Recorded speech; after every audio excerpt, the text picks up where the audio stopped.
the subsidies being given to elites equals $17.4 billion is the annual subsidy. So in rupees, that was 2,700 rupees. Because when they come to power, they start blaming the previous governments, which means that there is a new style of governance where they are governing without responsibility. So you can say this is sovereignty without. If you want to do a politics of transformation, a politics of change, or revolutionary politics, I think you have, in a way, decided to confront some very powerful interest groups in society. In particular, are demoralized and desperate, the previous generations having disappointed and failed them repeatedly. This was a tool in the hands of the state to discipline populations, to control their thinking, to control their speech. And I'm glad it's been stopped. The issue of the establishment's neutrality has been ripe at the moment, with former Chief of the Army Staff, General Bajwa, promising last year that the army would remain apolitical. That cannot be an order. You cannot order elected officials what needs to be done. There has to be a discussion among equals, and knowing that eventually the boss is the person who's elected by the people. And the unfortunate thing in our history has been that one institution, the military, based on its ability to exercise violence, has overpowered our political landscape. Assalamu alaikum and hello. Welcome to New Wave Global. This is Faryal. It seems like politics will continue to dominate our lives in the year 2023, as they did for the greater part of last year. From the way things are, we may expect more polarization, divisiveness, power games, as 2023 is also the election year, in fact, a year of multiple elections, unless they're held together. But despite being a politics-obsessed nation, a time has come when people have simply become tired of the political drama being enacted 24/7. How much this leads to a waste in terms of time, money, and human resource is another story, since all of these could be better spent in so many areas where resources of all types are direly needed. The youth in particular are demoralized and desperate, the previous generations having disappointed and failed them repeatedly. In such a scenario, someone emerging from within the youth, representing hope and longevity, offering alternative perspectives and talking of alternative politics, a sane voice amid the chaos, is much needed. But are we as a nation willing to trust another and hook hopes again? We will be discussing this as we speak to the historian looking to direct history before writing it, Dr. Ammar Ali Jan, activist, youth leader, writer, and academic, founder and president of Haqooq-e-Khalq party. He's also a cabinet member of Progressive International, got his doctorate in history from University of Cambridge, taught at the Punjab University, Government College, and FC College Lahore. Ammar, thank you so much for being on the show. Glad to be here. Thank you for inviting. You speak of alternative politics at a time when the masses are tired, the current government judiciary and parallel standoffs, adding to the long-drawn madness. The youth at this time feel quite hopeless. Those who can are exploring options to leave the country. Is the nation in the mood to trust any other possibility of change? The NEA undertaking that has almost become a cliche in the country, and now there's a promise of change that the Haqooq-e-Khalq movement also brings forth, with possibilities for social and political imagination. Are the people ready for another promise of change at this point in time? Well, that's a very good question, and the answer is yes and no. First, the no, as you rightly pointed out, people had high hopes in a number of political projects. One was, of course, the mainstream political parties, whether it was the anti-establishment character of the Pakistan People's Party, or the developmental model promised by Mian Nawaz Sharif, or lately the anti-corruption narrative of Imran Khan. Over time, people have become disillusioned because they see a certain continuity. a certain sameness within these differences. And that's something that you will see in the political rhetoric of a lot of politicians as well when they come to power.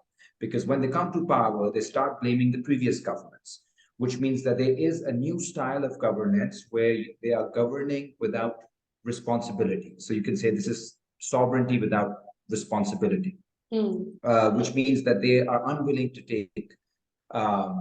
take responsibility for the difficulties that people face during their terms.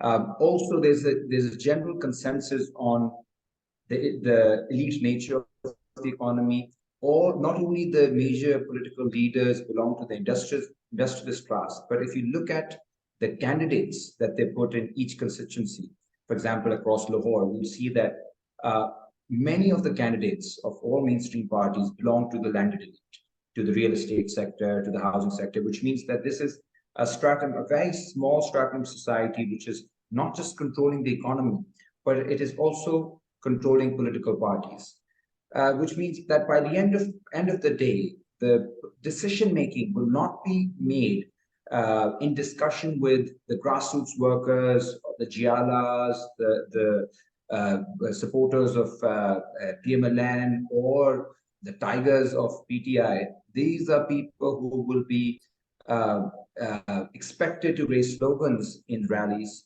will be expected to troll for their leaders on social media. But when it comes to decision making, the decision making will be done by a tiny elite which controls these parties. But on the second part of my answer, in which I said, yes, there still is hope, I would like to caution against too much cynicism. Also because I think cynicism is what exists, and the job of any activist or any thinker is to create some kind of a positive vision, of some kind of a way out. It's not, I don't think it's an intellectual task to say that we are in a bad situation. Everybody knows that. Everybody feels it in their bones. Our task is to create some kind of an alternative vision. And the more we're working with people in working class communities who've been ignored, who've been forgotten, who've been exploited, the more response we're getting from them. We have, over the past few weeks, we've done protests for clean water. We've done protests for workers' rights. In the past, we did protests for student rights.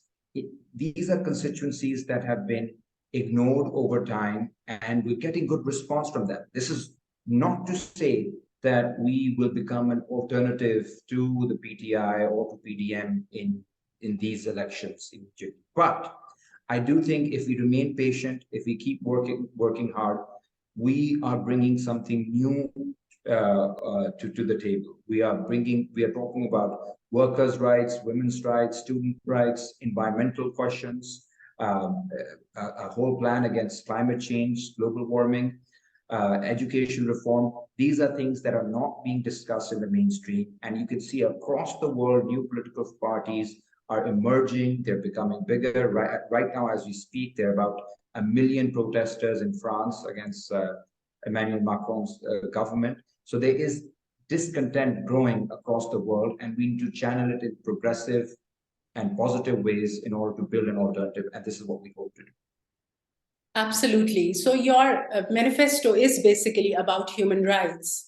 Your election manifesto, it's very forthright, very straightforward, but at the same time, formidable. And like you're saying, we cannot give up hope. That's the job of an activist. But are you confident? How confident are you that we can get anywhere close to helping people achieve these basic human rights? Because we know that in a country like Pakistan, despite not being negative, it's very difficult to do the right thing. People create hurdles in the way. Sometimes you will just be, thrown out of power if you're trying to do the right thing, because there are a lot of stakeholders for whom the status quo sort of is how they want it to be. They want it to be that way because that suits them.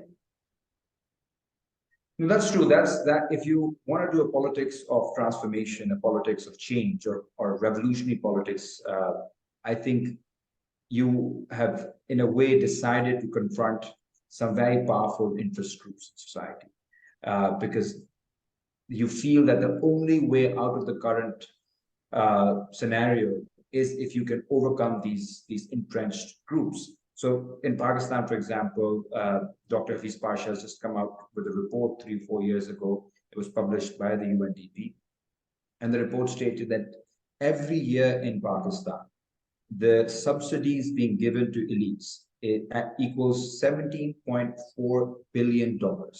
These are annual subsidies. So in rupees, that was 2,700 rupees per year. Now, this means we are not a poor country, the people are poor. It is a welfare country for the elites. There's socialism, but only for the rich. A few weeks ago, we had another scandal, which again, nobody in the mainstream spoke about much. The Gymkhana, which is a Gymkhana club, is a club for elites in Lahore. They pay 5,000 rupees in annual taxes. Now, if you compare that to what's happening to working class families who earned 35, 40,000, their rent is 20,000, their bijli ka bill is now 20, 25,000 rupees per month, which means that people are indebted. In one working class area of Lahore, we found out that 74% of households were under debt. And these people are under debt because they are subsidizing the luxurious lifestyles of a very tiny elite, who are the beneficiaries of loans from the IMF, who create these housing societies who have very consumption-driven lifestyle, who invest in unproductive sectors like the real estate, and who have properties abroad. And when it comes to repaying the debt, rather than ending the subsidies for this tiny fraction of the population, we have this method of burdening the masses through inflation, through price hike. So in essence, people have to cut down on their food intake, medicine for the elderly, education for their children. People have to sacrifice their desires, their futures, their hopes in order to sustain this elite bonanza. And I think this is an absurd and an extremely grossly unjust way of running a country. And I think without challenging this basic, decadent, parasitical infrastructure, which calls upon ordinary people to sacrifice for the health of the nation, really means the health of the elites, I think we're not going to move forward. Absolutely. Supreme Court's recent ruling that the Punjab elections be held on May 14 was met with mixed reaction. There's been controversy regarding the 3-member bench giving the verdict as opposed to a larger or full bench as demanded by the government.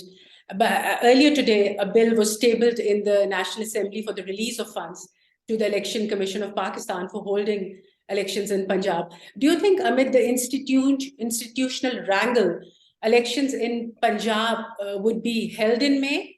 And is holding multiple elections during the current economic situation a feasible option? Well, we were contesting in Lahore. I was personally a candidate for PP 159, and we were preparing for elections. We were campaigning on issues of water, clean drinking water, because the water in the area is poisonous. It's really akin to slow poisoning the people. We were campaigning on jobs for factory workers, free education for children, women's rights, minority rights, and we were prepared. Now, in my opinion, the ideal thing should be that elections should be held on the same day, because if elections are held on different dates, there will be a very serious question of the impartiality of the provincial government when the National Assembly elections are held, because you will have a political government in Punjab and a political government in Khyber Pakhtunkhwa before October. So that concern is there. However, there's no constitutional way around it. So what we're seeing is really a very an incredibly callous attitude of the ruling elites in terms of their inability to create a political consensus.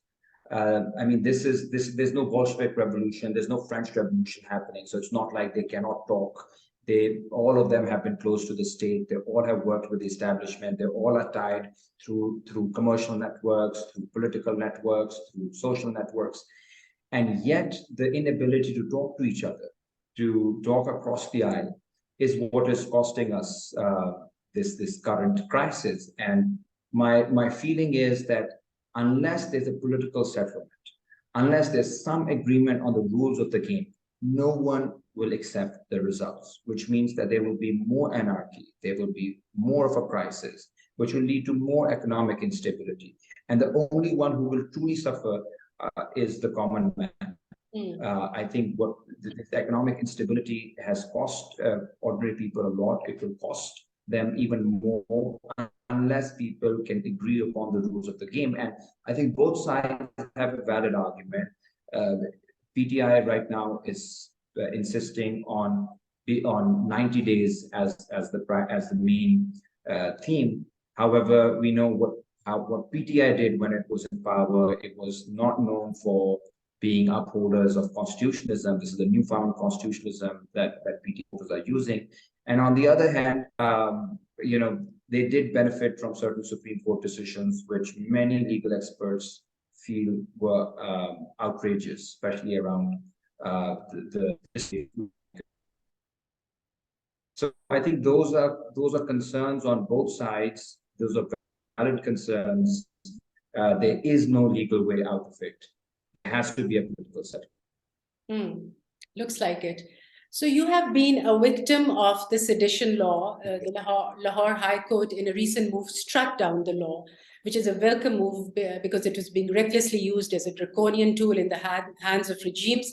Is there a chance this suspension of sedition law might turn out to be a short-lived victory? Because we know that in a lot of cases, things are there on paper, but it is very difficult to sort of have them being implemented or executed in reality.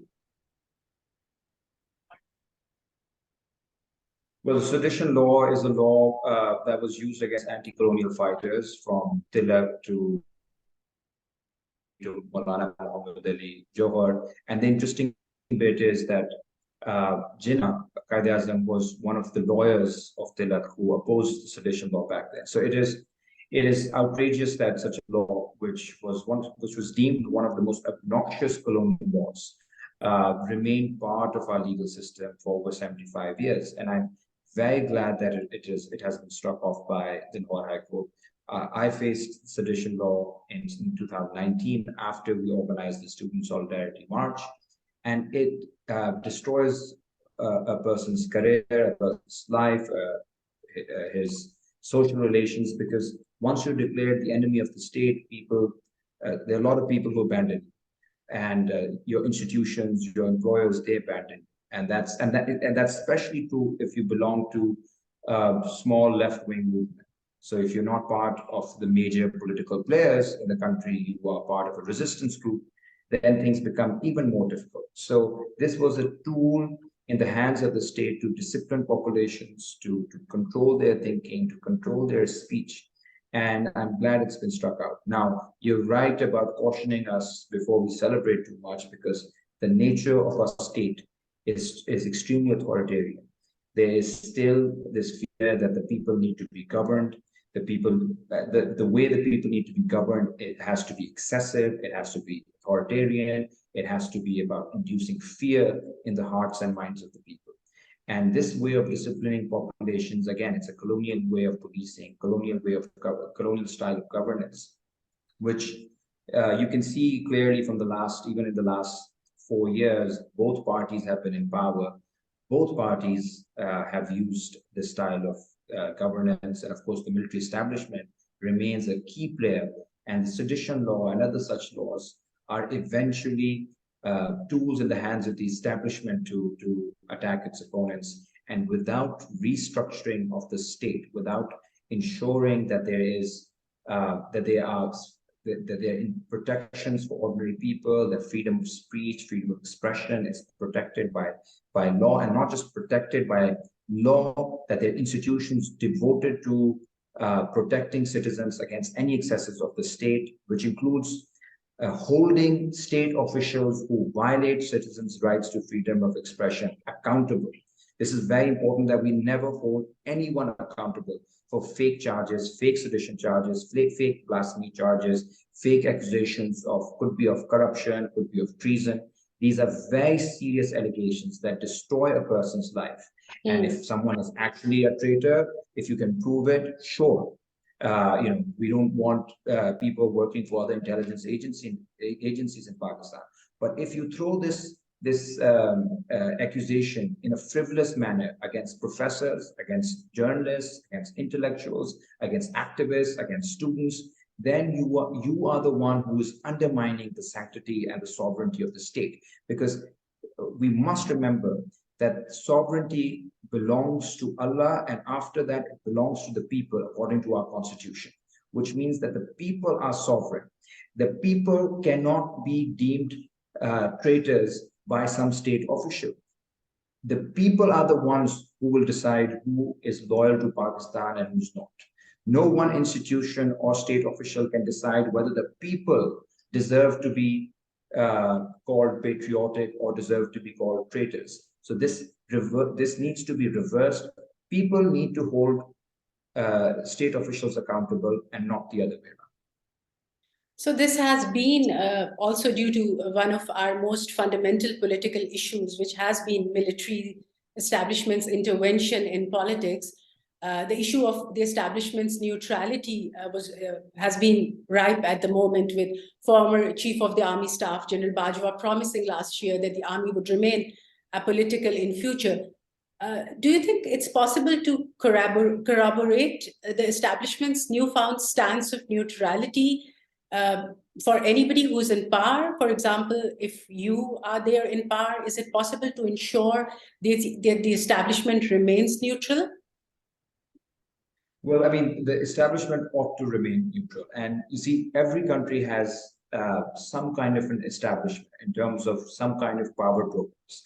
But those power brokers have to remain within the legal limits. Our problem is that we have one institution and then one department in that institution, and then a few individuals in that department that eventually decide the fate of the country. And they have excessive power. I mean, if any prime minister has to run a country, one would like to get opinion from their security from the security forces as well. But that should be an opinion. That cannot be an order. You cannot order elected officials what needs to be done.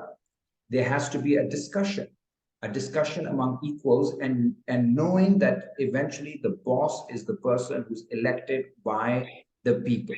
And the unfortunate thing in our history has been that one institution, the military, based on its ability to exercise violence, has overpowered our political landscape.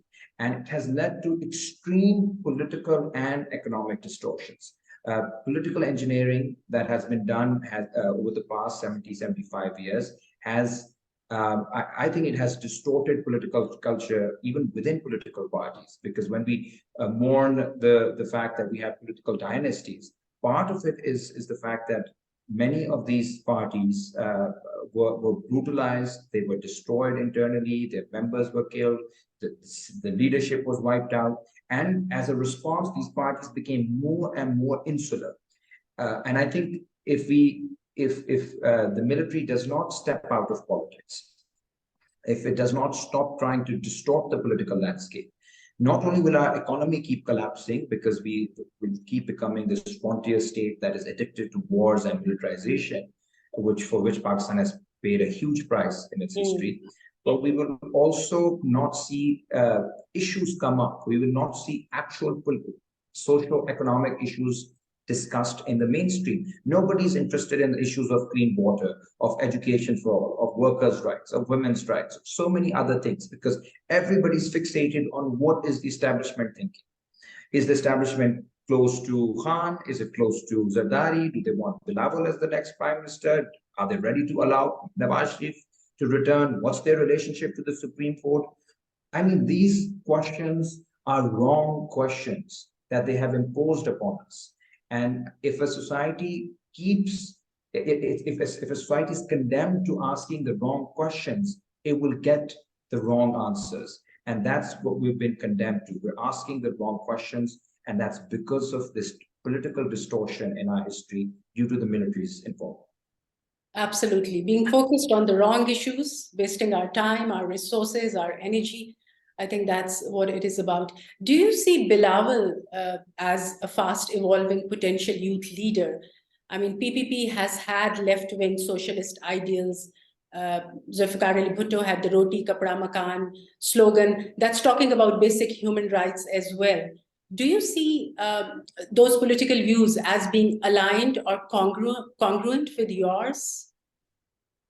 Well, I do learn a lot from the People's Party from the 60s, especially its genesis in the 60s, because its genesis was in the student and workers movement. There were all kinds of contradictions that we can discuss in detail someday. But I think you're right when you say that Zulfikar Ali Bhutto was one of the first people who made the issue of workers' rights, of socialism, of students' rights into a mainstream issue. Like he brought these issues into the mainstream. And then the Bhutto family has had a contradictory relationship to the workers' movement. And over time, they became more integrated into the market economy. They abandoned some of those ideals, but remained defiant vis-a-vis the establishment.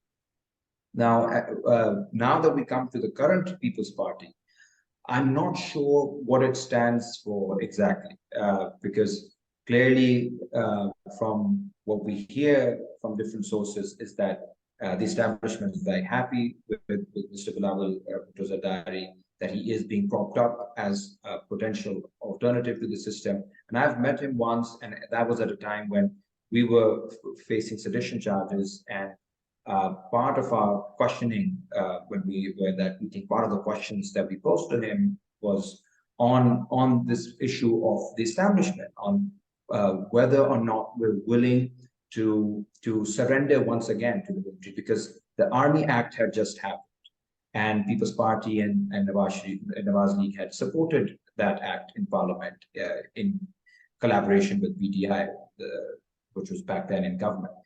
So I think they have, at least from what I can see, and maybe you can correct me, but I don't think there's much of antagonism anymore between the establishment and the current form of the People's Party, which I think is a huge loss for the democratic movement. Also, I don't think there's any plan that Mr. Bilawal Bhutto Zardari has for the workers' movement. He hasn't said much for the past many years that I followed him. He paid some lip service to students' rights, but there has not been any progress on that front either. In Sindh or elsewhere, there was a bill that was passed, but nothing happened afterwards. And the party seems to be captured by, again, some of the more notorious landed elites. You can see where the Bilawal House is in Lahore. You can see some of the very obnoxious language used by some of the PPP leaders from Karachi, particularly in relation to women. Also, if you look at the power base of PPP electables in Sindh, they all hail from the same landed elite. So I think that that the People's Party that emerged out of the workers and students revolt of the 68, 69 was a very different party from what we have today. And unless there's some radical internal rethinking, I don't think there's much scope for young people. And after what's happened to Senator Mustafa Nawaz Khokhar, who was very close to the party leadership, but was discarded over one disagreement, I think it's a discouraging sign for any young person who was hoping to join the PPP, because if freedom of expression isn't respected internally, then it's very difficult for any thinking person to be a part of such a party. Totally agree. The case of missing persons in Pakistan is a scary open secret. It has also been highlighted in your book, Rule by Fear, 8 Theses on Authoritarianism in Pakistan, which is also a guide for politics of the left. It talks of inequality and authoritarianism practiced under the garb of democracy.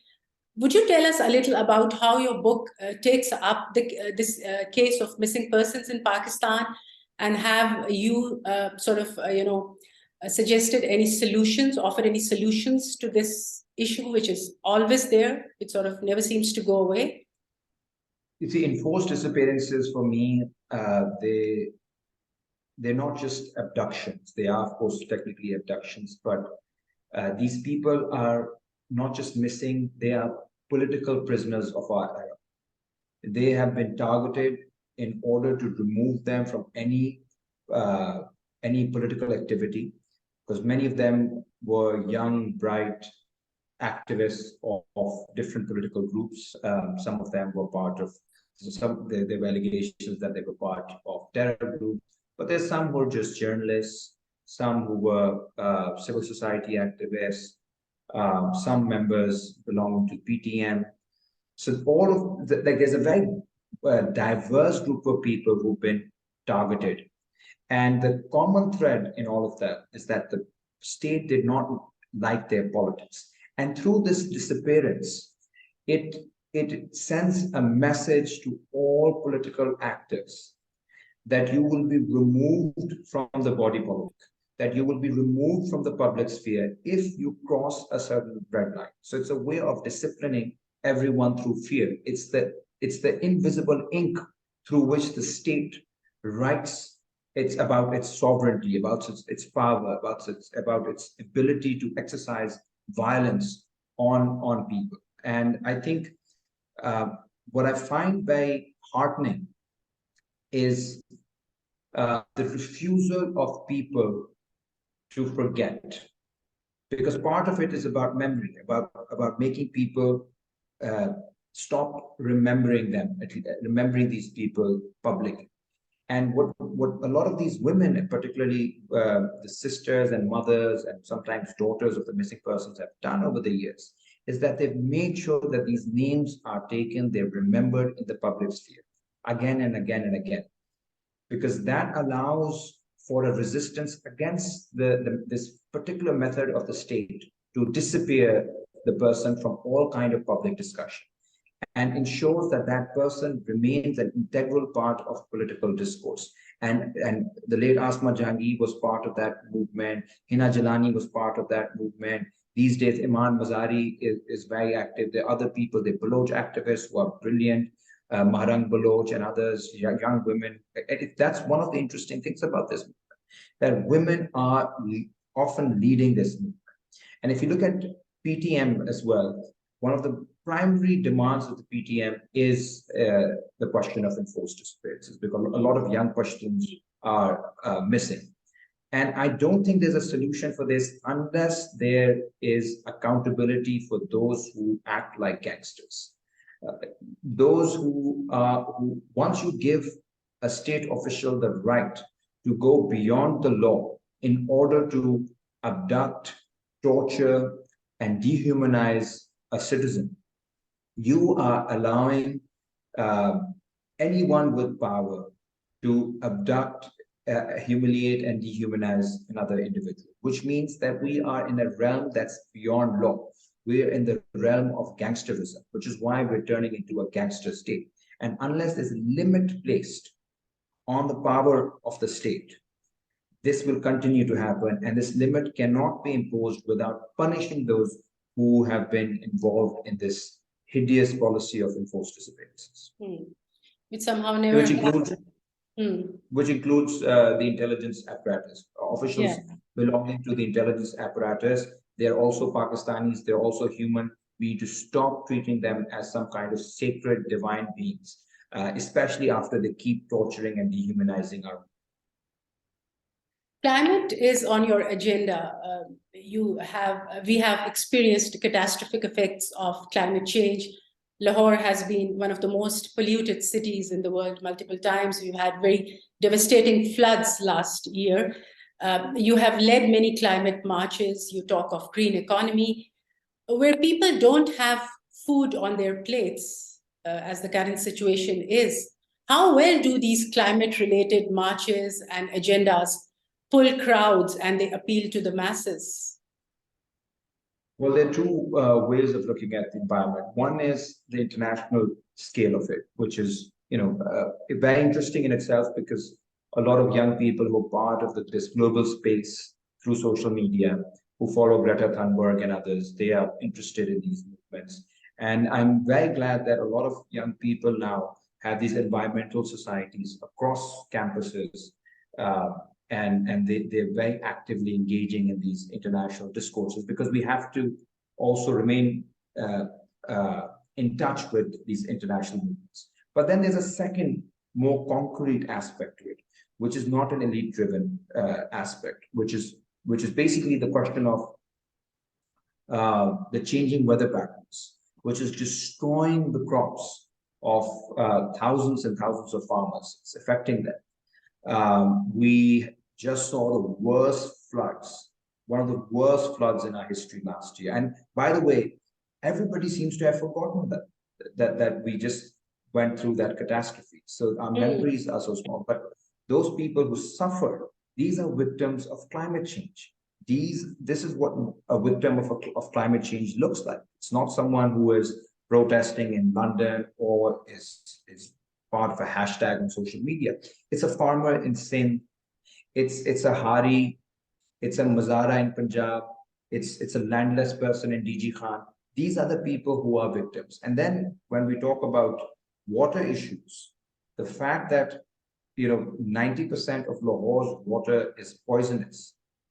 If the area that we work in, Chungia Masadu, the water smells of gutter. I mean, that's how bad it is.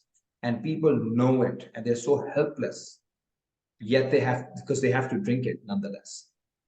They say, that we don't feel like praying because we have to do wuzu in this kind of water. So those are environmental concerns, broadly speaking. And I think those are number one concerns, because they are linked to livelihoods, they're linked to health, they're linked to food security, and they're linked to a larger question of what kind of a society do we want to live in. Do we want to now spend more on war, on subsidies, or do we want to start thinking about a society in which we create conditions in which humanity can thrive? And that's a fundamental philosophical and economic shift we have to make if we are to survive in the 21st century. And I think climate is at the heart of this shift. Absolutely. The type of things that we need to be discussing, what we need to be talking about. The ruling elites, they are consumed by their egomaniacal past struggles and seem to not care that a catastrophic situation has descended upon the country and its people. While the latter feel that they are being slowly hustled towards the doom. We can only hope that an emerging political force like yours would help us at least fix some of the things. I think we also need to sort of rid ourselves of this messiah syndrome, because there's no one man who can fix the issues. I think we all need to do our little bit, and that's how we are going to move forward. Ammar, I wish I could ask you more questions and we could go on, but I know you're also short of time, so we need to wrap it up here. Thank you so much for your time and input. It was so nice talking to you. That's all for now. Allah Hafiz and goodbye. Thank you.